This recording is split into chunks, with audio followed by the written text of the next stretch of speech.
Doktor Nazmi Mulaku, mjeku i popullit, kalorës i paqes dhe i drejtave të njerëzit.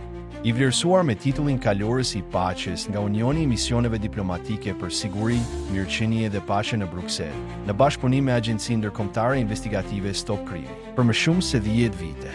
Ka ndihmuar qindra familje shqiptare në raste katastrofash natyrore. Ka marrë pjesë në pajtimin e gjaqeve dhe parandalimin e konflikteve. Ka mbështetur gra dhe vajza në nevojë, brenda dhe jashtë vendit. Klinika e tij në Zvicër ka qenë dhe do të jetë gjithmonë falas për të gjithë veteranët e ushtrisë lirimtare të Kosovës, të cilët kanë dhënë gjithçka për lirinë e kombit. Ata gjen tek ai jo vetëm një mjet, por një vëlla, një luftëtar dhe një njeri me zemër të madhe. Kontributi i tij shtrihet në Shqipëri, Kosovë, Maqedoni e Maltëzi, gjithmonë në mbrojtje të paqes, njerëzimit dhe jetës. Respekt për një jetë në shërbim të kombit dhe njerëzimit.